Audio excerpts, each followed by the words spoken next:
성도들이 본 말씀 보시면 이제 큰 성 바벨론이 멸망당하는 이야기입니다. 14장 8절 말씀 한번 보세요. 잡으시고 14장 8절 말씀 보시면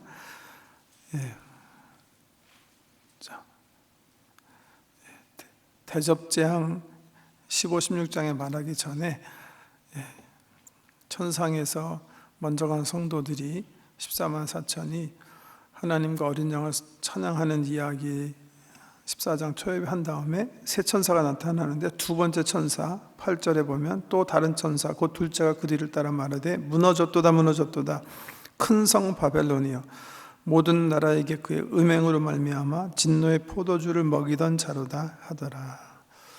요한계시록에는 병행적 표현이 많다고 그랬죠. 미리 얘기하고 다시 자세하게 반복해서 설명하는 그런 부분들인데 14장 8절에 있는 이 말씀을 18장에서 아주 자세하게 우리에게 보여준다, 그렇게 이해하시면 되겠습니다. 특별히 이제 이 세상 나라가 마지막에 대접재앙이 이 땅에 쏟아 부어질 때 다 깨지고 망하는 거 봤잖아요. 근데 그 모습을 18장에서는 그리는 거예요. 이미 16장에서 대접재앙 설명하면서 큰 지진 때문에 지구가 막 세 갈래로 갈라지고 만국의 성들이 무너져 내리고 하는 엄청난 그 피해를 이제 재앙을 통해서 이 땅에 경험하게 될 것이다 경고하셨는데 18장은 구체적으로 무너져 내린 후에 그 바벨론과 함께 했던 사람들이 부르는 애가 형식으로 저주의 노래로 기록이 되어 있고 17장은 이제 좀 이따 우리가 읽어 나가겠지만 그 바벨론, 큰 바벨론이 도무지 어떤 거 얘기하는가 이제 설명해 주는 거예요. 17장. 18장 먼저 읽었으니까 18장 내용을 잠깐 살펴보겠습니다. 2절에 보면 힘찬 음성으로 외쳐 이르되 무너졌도다 무너졌도다. 과거형으로 쓰여진 글이에요. 미래에 일어날 일이지만 이미 하나님의 관점에서는 done, 아주 그냥 저자의 그냥 확신을 얘기할 때 히브리 문학에서 과거형으로 쓰는데 과거형 이미 무너졌다 그렇게 쓰여 있고요. 미래적 성취의 확실성을 이제 표현하는 어떤 문학적 표현이라고 볼 수가 있겠고, 그 성의 어떤 영적 상태를 2절에 보면 귀신의 초소였고 각종 더러운 영이 모이는 곳이고 각종 더럽고 가증한 새들이 모이는 곳이다, 이렇게 표현하고 있고요. 계속해서 이제 사치와 방종, 음행 이런 단어가 이 바벨론을 표현하는데 돼 있고, 4절에 보면 이제 하늘에서 음성이 나는데 내 백성은 거기서 나와서 그의 죄에 참여하지 말고 그가 받을 재앙들을 받지 말라. 하나님께서 그가 행한 대로 지금 보복하시는데 그 보복은 당하면 안 된다. 성도들이 당할 그런 그 바벨론과 함께 짝하고 살다가 같이 그 저주를 받아서는 안 된다. 그 심판을 받아서는 안 된다. 그렇게 권면하면서 나와라. 거기에 속해 있지 말아라. 굉장히 중요한 메시지예요. 큰 바벨론이 지금 뭘 얘기하는 건가? 우리가 좀 이따 생각해 보겠지만 지금 우리가 사는 세상이거든요. 우리가 바벨론에 살고 있거든요, 지금. 그러니까 어떤 태도로 살아야 되는지 아주 중요한 교훈을 주시는 거예요. 살고 있지만 살지 말아라. 살고 있지만 바라보면서 살아야 돼요, 정말요. 정말 묵상이 필요한 거예요. 바라보는 순간이 내가 지금 몸담고 사는 세상이 그 운명이 어떻게 될 건가를 이렇게 좀 멈춰서서 생각해 봐야 돼요. 바라다 봐야 돼요. 나를 분리시켜야 된다고. 거기 속해서 거기에 취해서 살 수가 없기 때문에 객관적인 눈으로 우리가 지금 몸담고 사는 이 바벨론이 어떻게 끝장이 날 건가 18장에 너무나 자세하게 그려주고 있잖아요. 여기 보면 지금 찬란한 문화였는데 막 그냥 보석으로 치장돼 있고 뭐 그냥 사치하고 뭐 여인으로 표현되는, 음행으로 표현되는 막 쾌락에 막 취해 있는, 그렇지만 거대한 큰 문화예요. 근데 아까 우리 18장 읽으면서 서너 번 아주 반복되는 단어 하나 좀 이렇게 느끼셨어요? 뭐죠? 하루 동안에, 예? 하루 동안에 그 재앙들이 이르리니, 그러니까 하루 만에 무너지리라. 3번 반복되어 있죠. 이 바벨론 문화를 세울 때는 엄청난 수천 년의 시간을 들여서 세우지만 하나님께서 심판으로 이 세상을 치실 때는 정말 오래 안 걸린다는 거예요. 그냥 일순간에 무너져 내리는 거예요. 무너질 때는 마치 우리가 뭐 이방 다른 나라에서 지진이 일어나서 뭐 쓰나미나 뭐 등등으로 그냥 일순간에 쌓아놓았던 모든 그런 성들이 정말 신기루처럼 없어져 버리는 그런 리포트를 보는 것처럼 하나님께서 전 세계를 흔드실 때는 우리가 쌓아놓은 문화라는 것은, 이 바벨론 문화는 그냥 일순간에 날아가 버리는 거예요. 하루면 족한 거예요. 하루. 그 운명을 이렇게 우리가 좀 보면서 살라는 거예요. 18장의 메시지는 이게 굉장히 견고할 것 같고 끝까지 갈 것 같지만 그렇지 않다는 거예요. 그래서 그 시각을 가지고 살아라. 한순간에 무너진다. 여기 보면 그 9절 이하에 보면 정치인들이 막 그냥 지금 이 찬란하던 문화가 그냥 하루아침에 다 날아가는 것을 보고 막 속에서 그냥 터져 나오는 애가를 부르잖아요. 화로다, 화로다. 응? 이 견고한 성, 네가 한순간에 무너지는구나.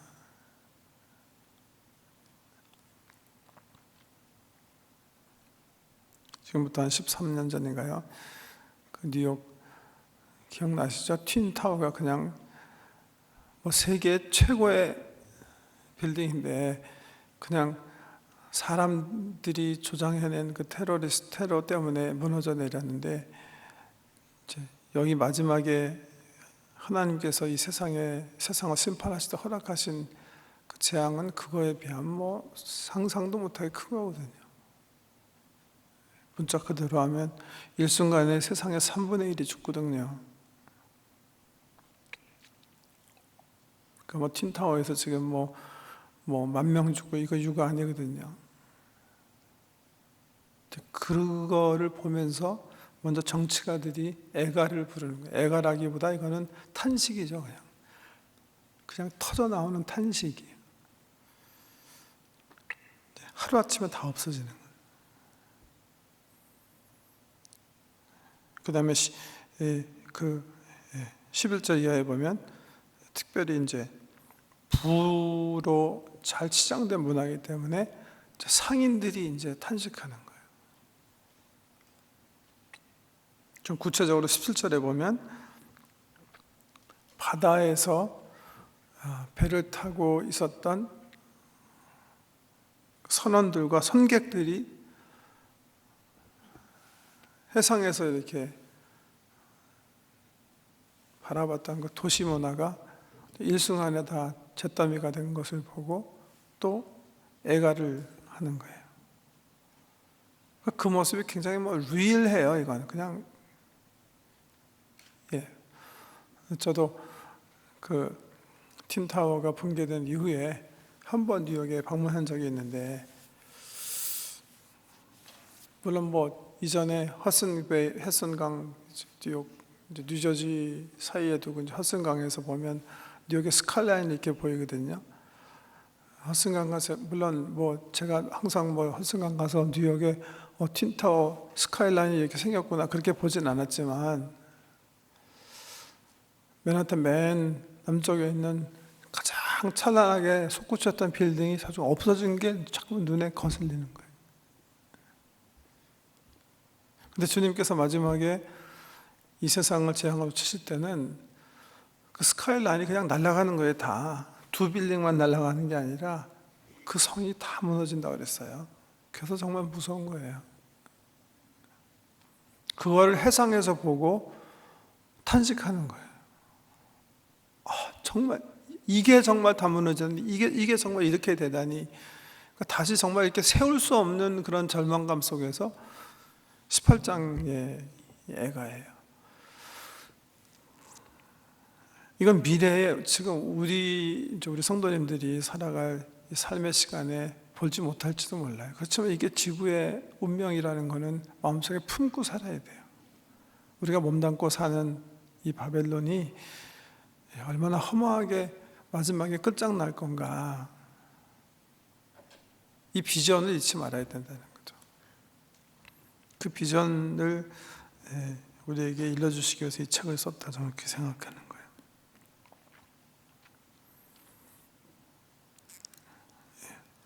17절부터 19절까지 한번 읽겠습니다. 그러한 부가 한 시간에 망하였도다. 모든 선장과 15절부터 다시 읽을게요. 바벨론으로 말미암아 치부한 이 상품의 상인들이 그의 고통을 무서워하여 멀리 서서 울고 애통하여 이르되 화이또다 화이또다 큰 성이요 세마포 옷과 자주 옷과 붉은 옷을 입고 금과 보석과 진주로 꾸민 것인데 그러한 부가 한 시간에 망하였도다. 모든 선장과 각처를 다니는 성객들과 선원들과 바다에서 일하는 자들이 멀리 서서 그가 불타는 연기를 보고 외쳐 이르되 이 큰 성과 같은 성이 어디 있느냐며 티끌을 자기 머리에 뿌리고 울며 애통하여 외쳐 이르되 화이또다 화이또다 이 큰 성이여 바다에서 배부리는 모든 자들이 너의 보배로운 상품으로 치부하였더니 한 시간에 망하였도다. 지금도 그렇다 그러지 않아요? 그러니까 그 유통의 제일 중요한 수단은 아직도 배입니다. 배. 왜냐하면 싸기 때문에 모든 나라 무역이 다 배로 이루어지는데요. 유통계에 있는 사람들, 무역하는 사람들이 자기네가 보던 도시 문화가 항구 도시에서 보이지 않기 때문에 부르는 애가예요. 이거. 스카이라인이 그냥 바뀌어버린 거예요. 물건을 댈 데가 없어진 거예요. 도시가 없어진 거예요. 큰 성들이 다 무너져 내린. 21절 이에 한 힘센 천사가 큰 맷돌 같은 돌을 들어 바다에 던져 이르되 큰 성 바벨론이 이같이 비참하게 던져져 결코 다시 보이지 아니하리로다. 이제 세부적으로 나오는데, 그래서 18장 말씀은 전체가 아주 그냥 마치 정말 이렇게 지금 우리가 사는 이 도시 문화가 하루 만에 이렇게 큰 재앙으로 막 빌딩이 주저앉고 모든 경제 활동이 그냥 그 재앙으로 말미암아 멈춰 서가지고 그냥 막 충격 속에 있는 그 모습을 그대로 그냥 생생하게 그려주는 그런 부분이다. 그렇게 보시면 되겠고, 지금 이 18장에서 그리는 이 무너진 큰 성 바벨론이 뭐냐? 이 정체가 뭐냐? 계속 경고했잖아요. 14장에서도 나오고 이제 바벨론이 큰 성 바벨론이 무너질 거라고 그랬는데 이게 뭐냐? 그게 17장이에요. 17장은 이 큰 성 바벨론의 정체성, 이 어떤 성인가 이제 설명해 주는 거예요. 그래서 17장 이제 읽겠습니다. 1절 또 큰 7대접을 가진 7천사 중 하나가 와서 내게 말하여 이르되 이리로 오라 많은 무리에 앉을 큰 음녀가 받을 심판을 내게 보이리라. 보세요. 1절에 뭐라고 그랬습니까? 7대접을 가진 7천사 중 하나가 그랬죠. 그러니까 뭔가 임플라이 하는 게 있죠. 그죠? 지금 17장, 18장에서 얘기하는 17장, 18장에서 이제 큰 성 바벨론이 멸망하는 것을 이제 소개하는데 왜 7대접을 가진 천사가 이 말을 해요?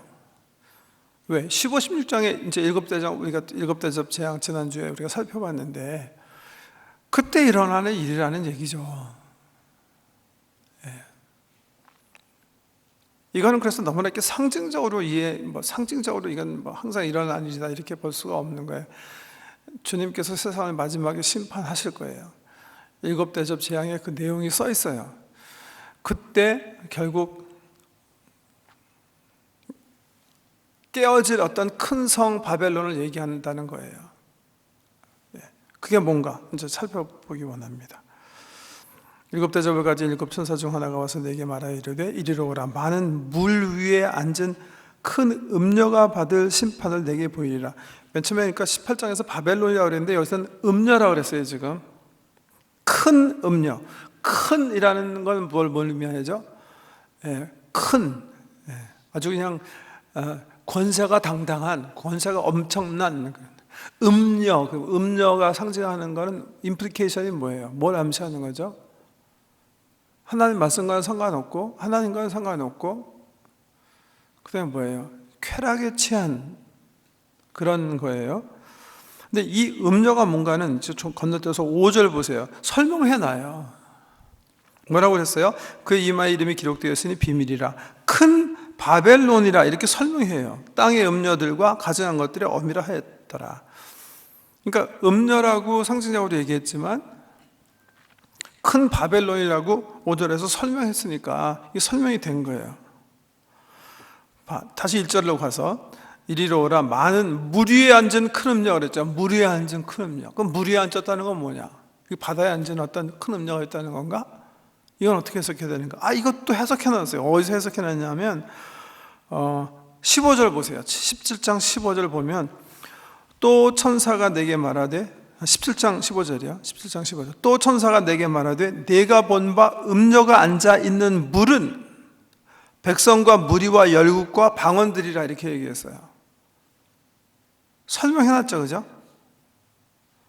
그러니까 이 큰 음녀는 굉장히 큰 권세를 가지고 하나님과는 상관없이 쾌락에 취해 있는 어떤 자기 부에 취해 있는 어떤 그런 존재인데 이 존재가 백성과 무리와 열국과 방언을 베이스로 해서 앉아 있는 거예요. 그러니까 어떤 통괄적인 전 세계적인 어떤 그런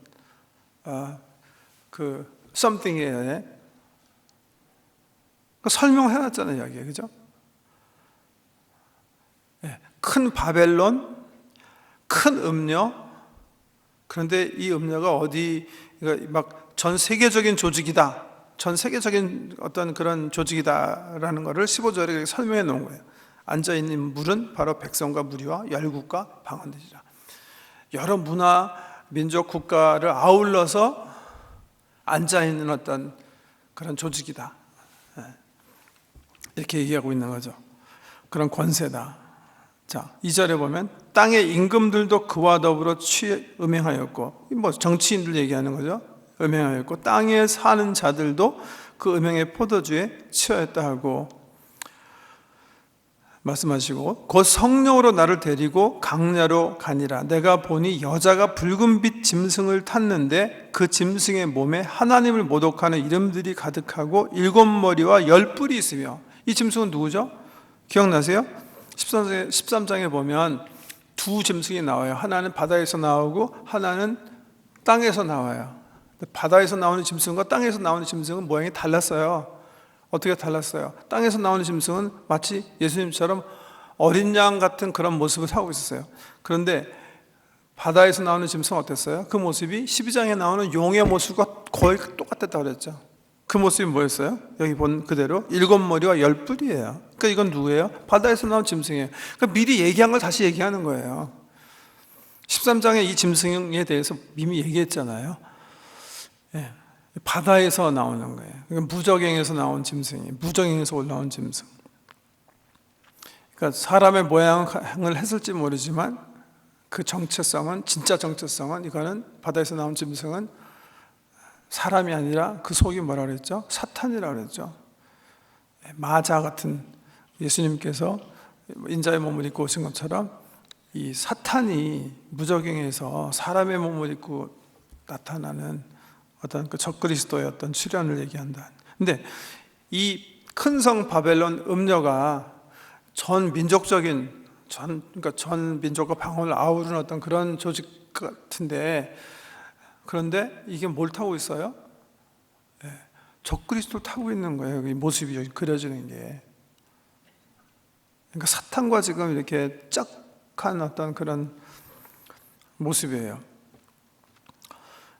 4절, 그 여자는 자주빛과 붉은빛 옷을 입고 금과 보석과 진주로 꾸미고 손에 금잔을 가졌는데, 그러니까 온갖 사치죠.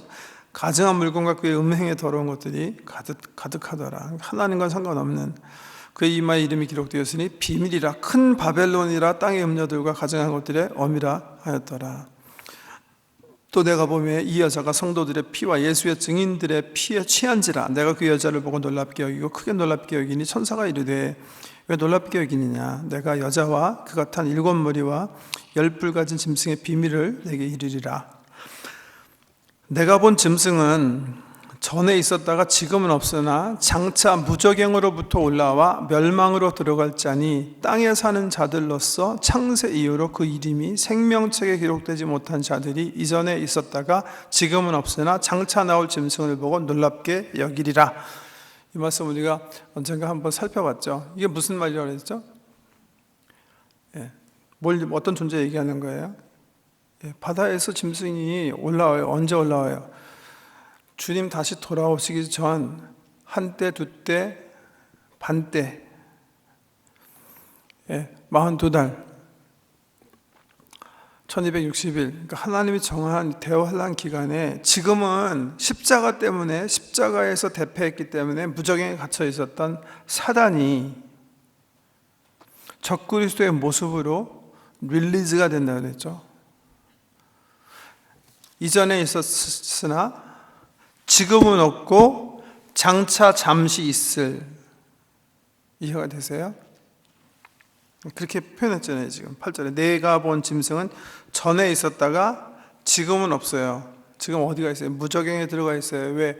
예수님께서 십자가에서 그냥 머리를 치셨어요. 묶임을 당했어요.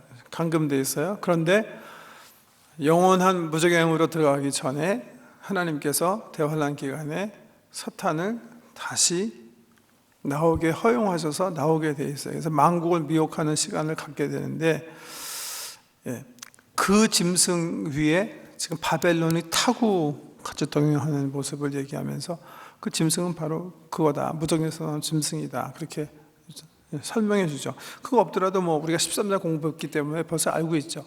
10뿔, 7머리 10뿔, 가죽에 있는 몸에 하나님 보독하는 이름으로 가득 찬 거는 이거는 바다에서 올라온 그 짐승이거든요.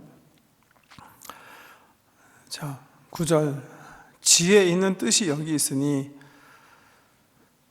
그 짐승이 7머리가 있잖아요. 그 7머리는 여자가 앉은 7산이요 또 7왕이라 5은 망하였고 하나는 있고 다른 하나는 아직 이르지 아니하였으나 이르면 반드시 잠시 동안 머무르리라. 이 말씀을 이제 성경을 이해하는 특별히 묵시록을 연구한 학자들은 다 이건 틀림없이 다니엘서 7장에 다니엘이 본 미래에 대한 그 비전에 근거해서 쓰셨다 그렇게 얘기하고 있어요. 그래서 다니엘서에서 말씀하신 네 짐승 이 이야기를 이렇게 쫙 붙여서 생각하느라고 또 이제 좀 이상한 그 해석들도 여러 출연하는데, 이번에 우리 읽어나가면서는 다니엘서 신경 쓰지 마시고 다니엘서는 다니엘서로 보시고, 틀림없이 요한계시록 쓰신 요한 사도가 다니엘서에서 말씀하시는 그 비전, 그 이미지들을 가지고 쓴 건 틀림없어요. 근데 두 개 연결해서 이해하시려면 더 복잡하니까 지금 그렇게 이해하지 마시고 그냥 보세요. 제가 그냥 우리 독서를 위해서 그냥 설명을 드리면, 짐승의 7머리에 여자가 앉아 있는데 7산 7왕은 왕을 설명하면서 10절에 5은 망하였고 하나는 있고 다른 하나는 이르지 아니하였으나 이르면 반드시 잠시 동안 머무르리라. 보세요. 하나는 지금 있다 그랬어요. 큰 바벨론 같은 음녀가 지금 이 글을 요한 사도께서 쓰시는 그 시간에 지금 출현해서 뭔가 하고 있다 그렇게 얘기하고 있어요. 이거는 뭘 얘기하는 걸까요? 이거는 누구나 다 로마를 얘기하는 거다. 로마 제국을 얘기하는 거다.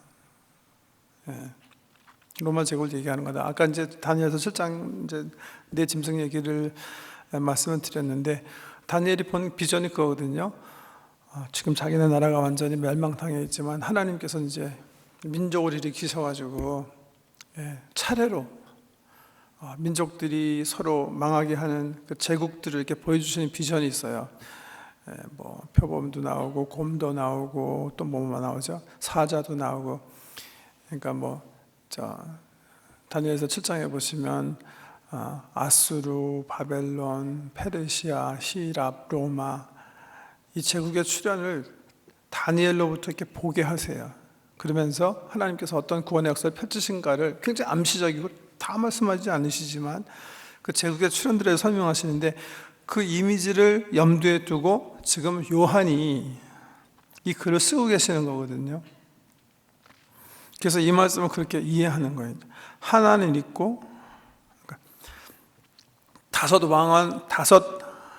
제국은 있었는데 이미 멸망했고 하나는 지금 있고 하나는 이르면 반드시 잠시 동안 이르지 아니하였지만 아직 세우지 않았지만 이르면 반드시 잠시 동안 머무리리라 이렇게 이해하고 있기 때문에 이거는 이렇게 이해하시면 돼요.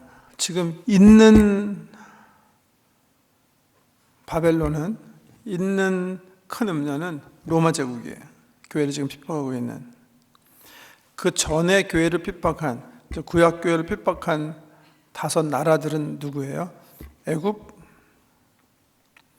두 번째는 아수르, 세 번째는 바벨론, 그 다음에 뭐예요? 헬라. 이렇게 다시 5 애굽, 아수르, 바벨론, 페르시아, 히랍 이렇게 5. 6번째 나라는 뭐예요? 지금 있는 로마. 지금은 있지 않지만 잠시 후에 나타나서 나중에 나타나서 이르게 되면 잠시 동안 교회를 핍박하게 될 나라는 어떤 나라? 바로 그게 적그리스도의 나라예요. 그 적그리스도의 나라가 패망하는 모습이 바벨론이에요. 바벨론. 그래서 오케이. 10장 그냥 간단하게 설명을 드렸는데 이해가 되셨는지 모르겠어요. 지금 있는 보세요. 다시 설명드릴게요. 바다에서 올라온 큰 짐승이 머리가 7이에요. 근데 바벨론이 제국이 어떤 나라가 민족을 아우르는 어떤 나라가 그 7 뿔에 타고 있다 이렇게 얘기하고 있어요. 근데 그 7 나라, 7 제국, 세계적인 제국이 하나는 지금 있다, 지금. 그렇게 얘기하고 있고, 하나는 아직 이르지 않았고, 이르면 잠시 동안 있을 것이다 그랬고, 5은 있다가 망했다 그랬어요. 이 말씀 어떻게 이해할 것인가? 지금 있는 나라는 확실하잖아요. 로마 제국. 5 나라는요, 로마 중심으로 해서 구약의 하나님의 백성들을 괴롭힌 5 제국을 정리해보면 애굽, 아수르, 바벨론, 페르시아, 히랍,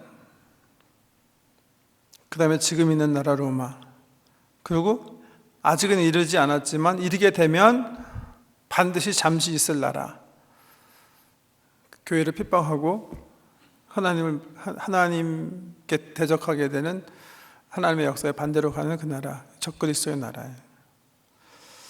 왜? 11절에 보면 전에 있었다가 지금 없어진 짐승은 8째 왕이니 7 중에 속한 자라 그가 멸망으로 들어가리라. 8째 왕, 적그리스도, 지금 없어진 짐승. 내가 보던 10뿔은 열왕이니 아직 나라를 얻지 못하였으나 다만 짐승과 더불어 임금처럼 한동안 권세를 받으리라. 그래서 10뿔 열왕은 이 바벨론에 속한 어떤 그 정치 세력들을 그냥 일반적으로 일컫는 말이다. 보통 그렇게 얘기해요. 이것까지 자세하게 해서 이게 EU 유러피안 공동체다. 왜냐하면 유러피안 공동체가 맨 처음에 형성됐을 때 9개 나라로 됐나요? 그다음 10개 됐다, 11개 됐다, 지금 13개인데 13개 되니까 그런 말씀들도 안 하시는데 무조건 이게 10나라니까 이게 10나라 연합이니까 유러피안 공동체가 아니겠는가 그렇게 얘기하시는데, 그럴 수도 있지만 여기 유러피안 공동체라는 말은 없으니까 그렇게 함부로 해석할 필요 없어요. 네. 13절에 더 중요한 건 그들이 한 뜻을 가지고 자기의 능력과 권세를 짐승에게 주더라. 마지막 세상 나라의 정치인들이 이 적그리스도와 함께하고 그 적그리스도에게 자기의 모든 것을 내어주는 그런 모습입니다. 그들이 어린 양과 더불어 싸우려니와 어린 양은 만주의 주시요 만왕의 왕이심으로 그들을 이기실 터이요 또 그와 함께 있는 자들 곧 부르심을 받고 택하심을 받은 진실한 자들도 이기리로다. 안 진다는 거죠. 진실된 그리스도의 사람들, 하나님 교회, 하나님의 사람들은 아무리 짐승이 우리의 신앙을 도전하고 못살게 굴더라도 절대 망하지 않는다는 거죠. 할렐루야, 아멘. 이기실 수 있으면 믿으시기 바랍니다. 당연히 이겨야죠. 좀 아까 본 거, 또 천사가 내게 말하되 네가 본 바 음녀가 앉아있는 물은 백성과 무리와 열국과 방언들이라. 내가 본 바 이 열불과 짐승은 음녀를 미워하여 망하게 하고 벌거벗게 하고 그의 살을 먹고 불로 아주 사르리라. 마지막에 보면요, 같이 이렇게 타고 있었잖아요. 근데 마지막에 되면 어떻게 돼요?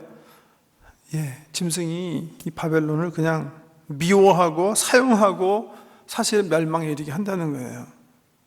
사단의 목적이니까. 이는 하나님이 자기 뜻대로 할 마음을 그들에게 주서 한 뜻을 이루게 하시고 그들의 나라를 그 짐승에게 주게 하시되 하나님의 말씀이 응하기까지 하심이라. 또 내가 본 바 그 여자는 땅의 왕들을 다스리는 큰 성이라 하더라. 이런 말씀을 기초로 해서 또 13장에 보면 이 짐승이 나타날 거짓 선지자와 함께 전 세계적으로 매매를 통제하는 그런 일을 벌일 것이다 하는 근거로 해서 이제 세계 정부의 가능성에 대해서 얘기하시는 거예요. 세계 정부의 가능성. 총체적으로 전 세계 경제를 집대화하고 운영해 나가는 어떤 그런 거대한 공동체가 결국은 이제 지금 그렇게 얘기하잖아요. 제가 토요일에 오시는 총장님들과 그런 말씀 나눈 것 같은데 지금 우리가 사는 시대를 여기 서양 문화 아카데미 학계에서는 포스트 크리스천 시대라고 하거든요. 포스트 모던이라고도 하지만 포스트 크리스천 시대죠. 후 기독교 시대다 이렇게 표현해요.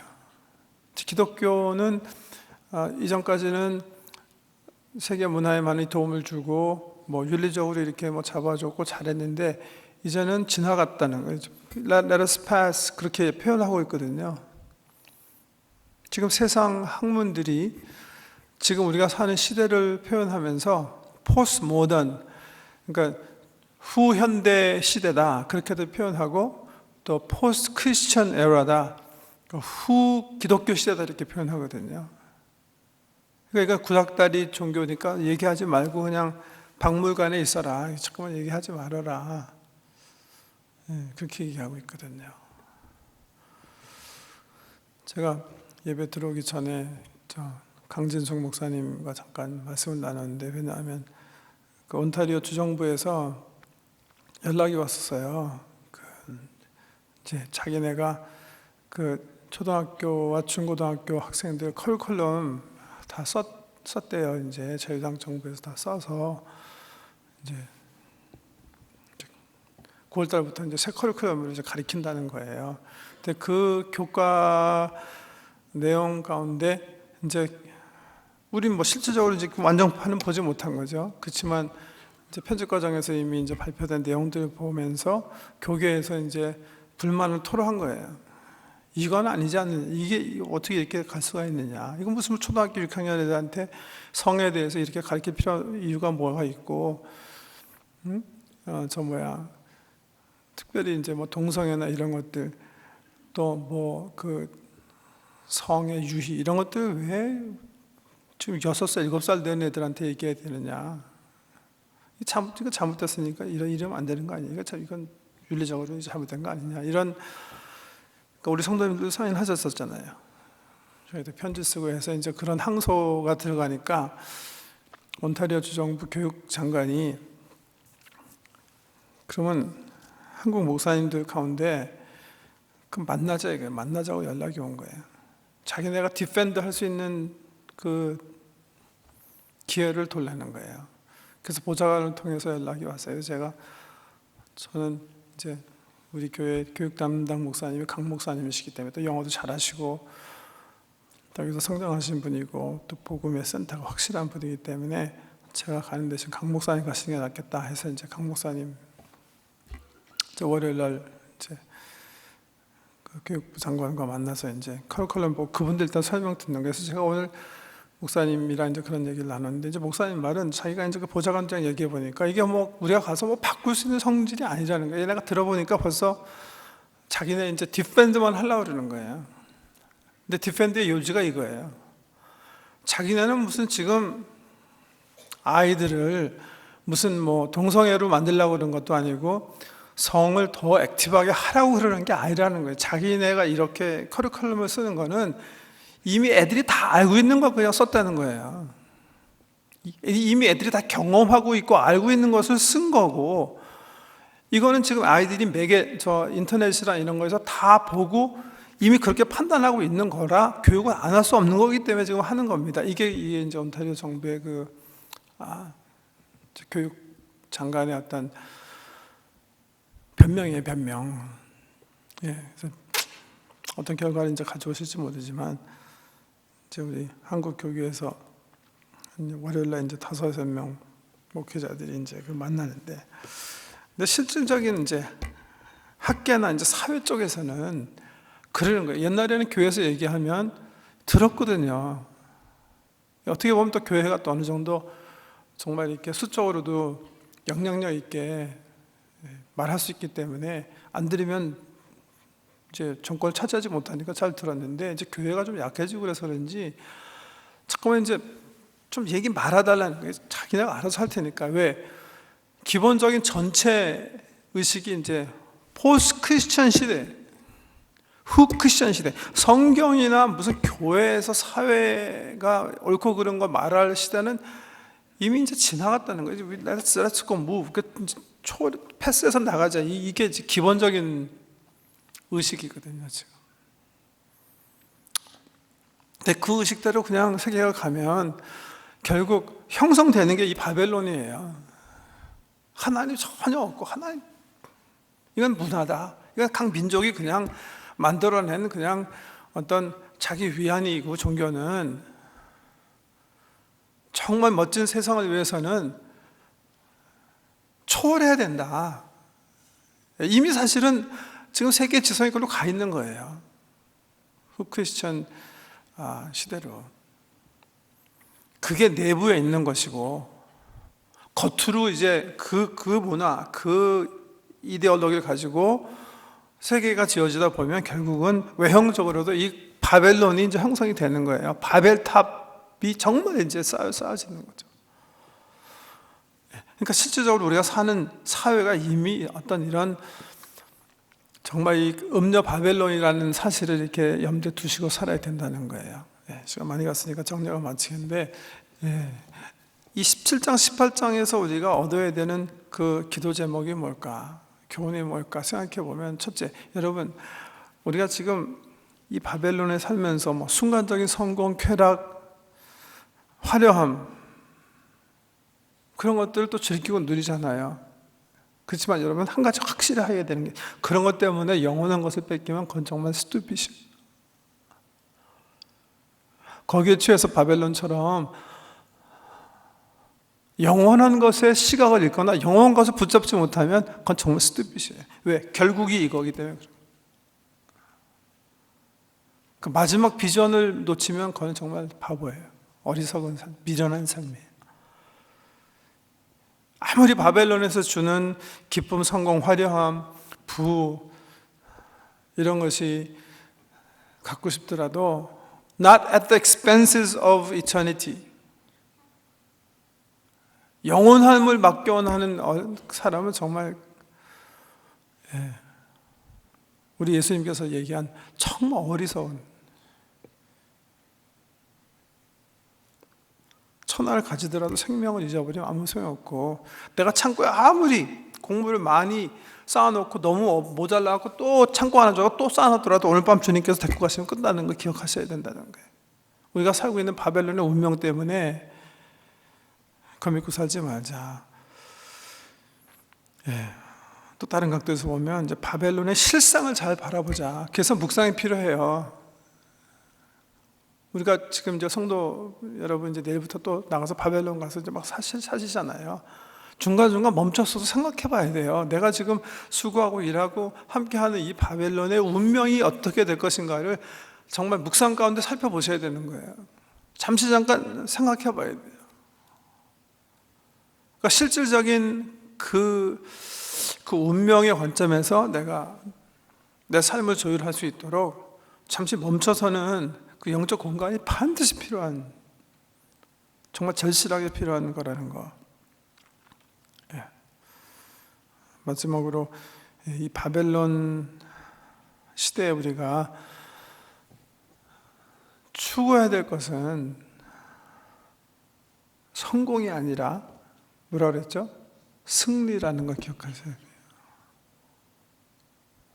우리가 어떤 사람으로 살아가느냐는 정말 중요해요.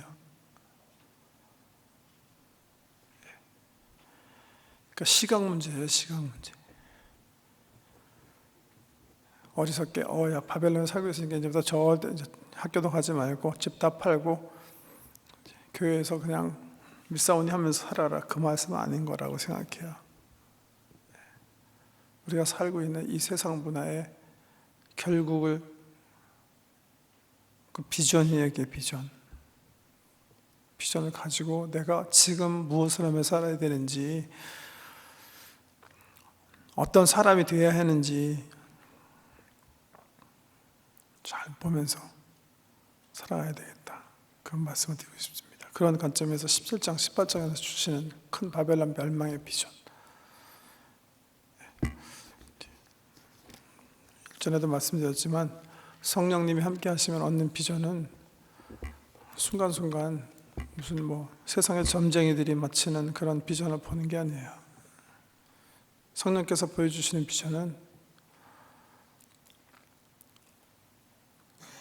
우리 삶 혹은 이 세상이 멸망할 때 어떤 일이 펼쳐질 것인가, 그 하나님께서 펼치시는 역사를 클리어하게 볼 수 있는 거예요.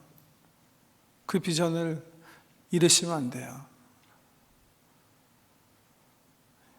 내가 지금 문 닫고 사는 이 바벨론의 패망, 그 후에 펼쳐질 새하늘과 새 땅, 주님과의 동행하는 그 영원한 약속, 이거를 확실하게 하고 오늘을 사는 거예요. 올해를 살고 내년을 사는 거예요. 그게 뭐예요? 지혜로운 건축자예요. 예수 붙잡고 승리하는 신 여러분 되시길 주의 이름으로 축복합니다.